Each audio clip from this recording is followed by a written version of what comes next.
আসসালামু আলাইকুম রহমতুল্লাহ। আপনাদের সামনে একটা বিষয় নিয়ে হাজির।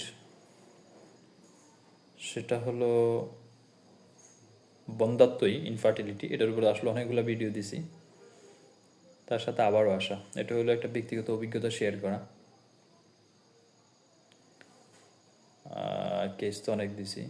এখন ব্যক্তিগত অভিজ্ঞতা বলতে রুগীদের আসলেই কি অবস্থা, যারা বন্ধ্যাত্বের শিকার, তাদের পারিবারিক জীবন, তাদের সামাজিক জীবন, তাদের দাম্পত্য জীবন, এই বিষয়গুলো আসলে কেমন, কত কঠিন, কত নির্মম, এই বিষয়টা বোঝানোর জন্য আজকে আসা। আমি আমার যতগুলো রুগী পাইছি, অনেকগুলো রুগী পাইছি আলহামদুলিল্লাহ, তার মধ্যে একটা রুগী খুব স্মরণীয়।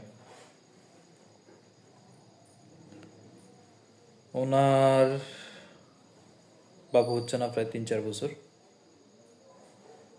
না হওয়ার কারণে ওনার হাজব্যান্ড ওনাকে রাখবে না, মানসিক টর্চার, শারীরিক টর্চার, বিভিন্ন রকমের সমস্যা।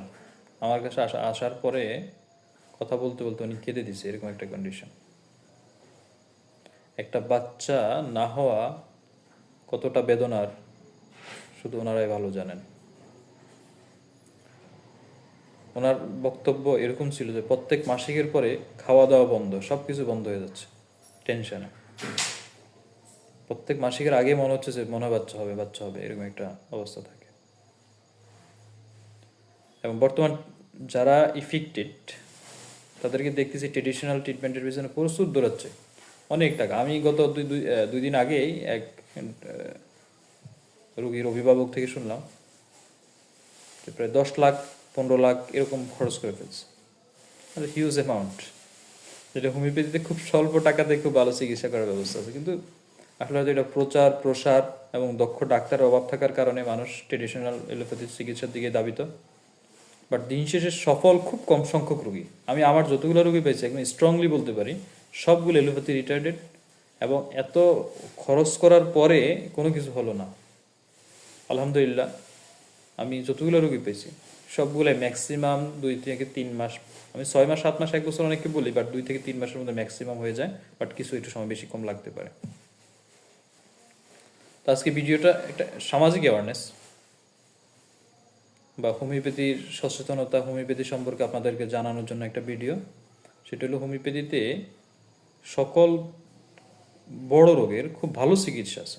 তার মধ্যে বন্ধ্যাত্ব আমি পরীক্ষিত, আমি বলতে পারি এটা স্ট্রংলি আলহামদুলিল্লাহ। 100% রুগী সুস্থ হচ্ছে, 100% রুগীরই বাচ্চা হচ্ছে আলহামদুলিল্লাহ। এবং সবগুলো এলোপ্যাথি থেকে ফেরত, এবং সবগুলো দীর্ঘদিন ট্রিটমেন্ট নেওয়ার পরে ব্যর্থ। এবং এখন যেটা আপনাদের জন্য অ্যাওয়ারনেস, সেটা হলো অ্যাওয়ারনেসটা হলো ট্রেডিশনাল ট্রিটমেন্টের পিছনে না দৌড়ায় একজন অভিজ্ঞ, যিনি বন্ধ্যাত্বের উপর অনেক সফল, এরকম ডাক্তারের শরণাপন্ন হন, হোমিওপ্যাথির মাধ্যমে চিকিৎসা নেন, অর্থ সাশ্রয়, সময় সাশ্রয়, মানসিক যত ডিপ্রেশন, সকল ধরনের জটিলতা থেকে মুক্ত থাকবেন ইনশাল্লাহ। এটা স্ট্রংলি বলতে পারি। আপনাদের কাছে কথাগুলো হয়তো বলতে পারেন যে মানে হোমিওপ্যাথির সুনাম করা, বিষয়টা এরকম না। আসলে এটা খুব মন থেকে বলা। আমি অনেকদিন ভাবতেছি যে কিছু রুগীর মুখ থেকে শুনে অভিজ্ঞতা আপনাদের কাছে শেয়ার করবো, বলা হচ্ছিল না, বাট আজকে একটু চাইলাম যে একটু শেয়ার করি। That's it. তো আল্লাহ হাফেজ, এইটুকুই। আসসালামু আলাইকুম রহমতুল্লাহ।